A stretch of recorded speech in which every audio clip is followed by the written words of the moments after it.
আসসালামু আলাইকুম প্রিয় শিক্ষার্থীবৃন্দ। সবাই কেমন আছো? আশা করি অনেক অনেক ভালো আছো। সৃজনশীল শিক্ষা কুটিরের আরো একটি নতুন ক্লাসে তোমাদের সবাইকে স্বাগতম। আজকে ক্লাসে আমরা সমাধান করব অনুশীলনী ২.২ এর আরো একটি অঙ্ক। সবাই আমার সাথেই থাকো এবং মনোযোগ সহকারে লক্ষ্য করো।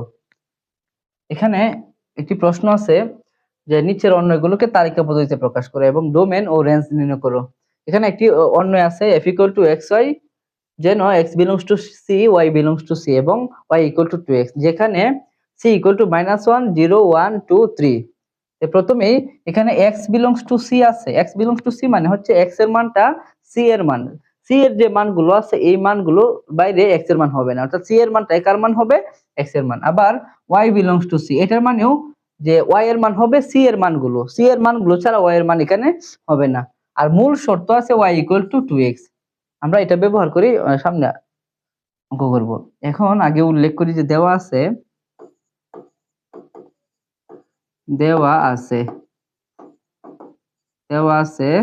কি দেওয়া আছে f = xy,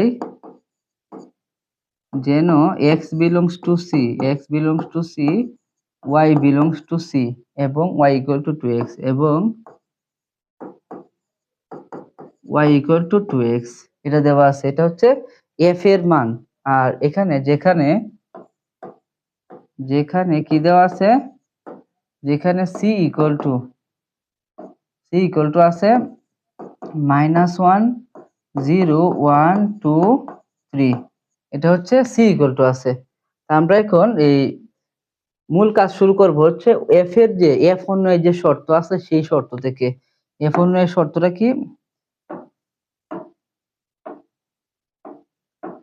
f অন্যয়ের শর্ত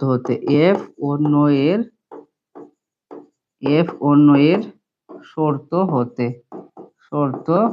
শর্তটা কি আছে? শর্তটা আছে মূলত y = 2x, y = 2x। এখন আমরা এখানে x এর কয়েকটি মান বসাবো, y এর মান পাবো। x এর মান কি বসাবো? c এর মানগুলোই x এর মান। অর্থাৎ আমরা এখন লিখব যে x belongs to c এর কয়েকটি মানের জন্য। x belongs to c কেন লিখলাম? কারণ x এর মান তো যে কোনো মান হবে না, x এর মান হবে c এর মানগুলোই হবে x এর মান। এইজন্য x belongs to c এর কয়েকটি মানের জন্য y = 2x এর কয়েকটি মান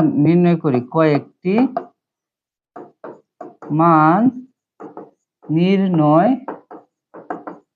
করি, আমরা শুরুতেই একটা কাজ করব, এখান থেকে একটা তালি বক্স নিব। এই বক্সটা যে এখানে রাখলাম। এখন প্রথমে এখানে কি করব? xy লিখব। xy লিখলাম আর xy লিখলাম, কিন্তু এটা বড় হয়ে গেল। x এর মানগুলো হবে কোনগুলো? x এর মানগুলো হবে c এর যে মানগুলো, এগুলো হবে x এর মান। তো প্রথমে c এর মান আছে -1, এই যে -1 লিখলাম। এরপরে c এর মান আছে এই, প্রথমে x এর মান বসাবো -1, এরপরে বসাবো x এর মান 0, এই যে 0 বসাইলাম। এরপরে বসাবো হচ্ছে 1 লিখলাম। এরপরে বসাবো 2, এই যে 2 লিখলাম। এরপরে বসাবো 3, এই যে 3 লিখলাম। আর এই x এর মান 0 বসালে y এর মান কত হয় এটা পরে লিখবো, এই যে y লিখলাম এখানে। এখন x এর মান y = আছে কত? y = আছে হচ্ছে 2x, x এর মান 2 ইনটু x এর মান যদি -1 বসাই, এই যে -1 বসাইলাম, তাহলে হচ্ছে কত? এই 2 একে 2 আর সামনে যে মাইনাস আছে, যে মাইনাসটা, অর্থাৎ এখানে হবে -2। আর আবার y = 2x, x এর মান যদি কত বসাই? 0 বসাই, 2 ইনটু x এর মান 0 বসাইলে 0 হবে। আবার y = 2x, 2 ইনটু x এর মান কত বসাবো? x এর মান যদি 1 বসাই তাহলে 2 একে 2 হবে। আবার y = 2x, 2 ইনটু x এর মান এখন কত বসাবো? 2 বসাবো। 2 বসালে কত হয়? 2 2 এ 4 হয়। আবার y = 2x, 2 ইনটু x এর মান 3 বসালে y এর মান হয় কত? 3 2 এ 6। তা আমরা সবগুলো মানই বসিয়ে ফেললাম যে x এর মান যখন আমি -1 বসাই তখন y এর মান হয় হচ্ছে -2। আর যখন আমি x এর মান 0 বসাই তখন y এর মানও হয় কত 0। আর যখন x এর মান আমি 1 বসাই তখন y এর মান হয় কত 2 হয়। আবার যখন আমি x এর মান 2 বসাই তখন y এর মান হয় হচ্ছে 4, যে 4 লিখলাম। আর যখন আমি x এর মান 3 বসাই তখন y এর মান হয় কত 6, আমি যে সবগুলো মান লিখলাম।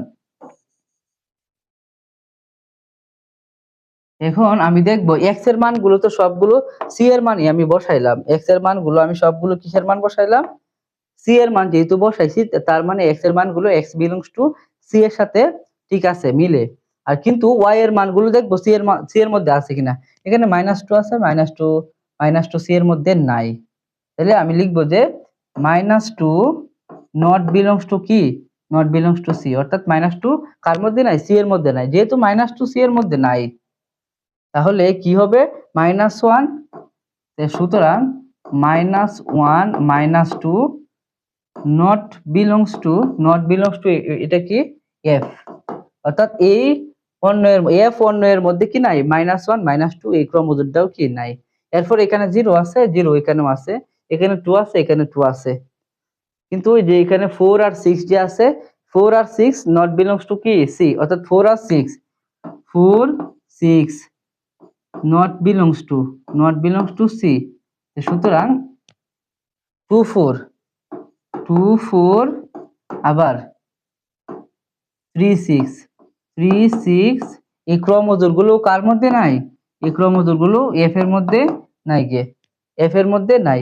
f এর মধ্যে তাহলে কোনটা কোনটা নাই, এই -1 -2 এই ক্রমজোড় নাই, আবার 2 4 এই ক্রমজোড় নাই, আবার 3 6 এই ক্রমজোড় নাই। তাহলে থাকতে শুধু দুইটা ক্রমজোড়, একটা হচ্ছে 0 0, একটা হচ্ছে 1 2। তাহলে আমাদের f সমান কি হবে, f সমান হবে যে, আমি একটা কাজ করি এটা ছোট করে বিলিয়ে নাও,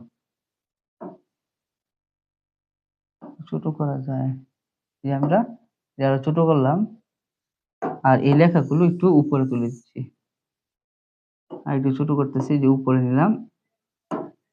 এখন সুতরাং আমরা কি নির্ণয় করতেছি, f ইকুয়াল টু আমাদের অন্য এটা কি হবে, অন্য এটা হবে থাকতেছে শুধু থাকতেছে হচ্ছে এই 0 0 আর 1 2, 0 0 আর হচ্ছে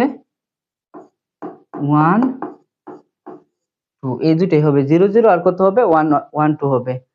আমরা এখন এই অন্য এটিকে তালিকা পদ্ধতিতে প্রকাশ করলাম। এখন আমরা ডোমেন নির্ণয় করব আর রেঞ্জ নির্ণয় করব। তো ডোমেন কার নির্ণয় করব, f এর। এইজন্য আমি লিখব যে ডোম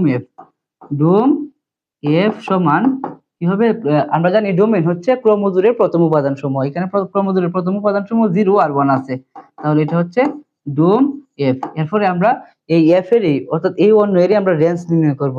তাহলে রেঞ্জ f লিখতেছি, রেঞ্জ f। রেঞ্জ হচ্ছে ক্রমজোড়ের দ্বিতীয় উপাদানগুলোকে রেঞ্জ বলা হয়। এখানে ক্রমজোড়ের দ্বিতীয় উপাদান 0 আর 2 আছে, এইজন্য রেঞ্জ হবে 0 2। এটা একটা আনসার হবে আর এটা একটা আনসার হবে, আর একটা আনসার হবে এই যে তালিকা পদ্ধতিতে যে প্রকাশ করলাম এটা একটা আনসার হবে। এই তিনটাই আনসার হবে। আশা করি সবাই এই 13 নম্বর প্রশ্নটির সমাধান বুঝতে পেরেছো।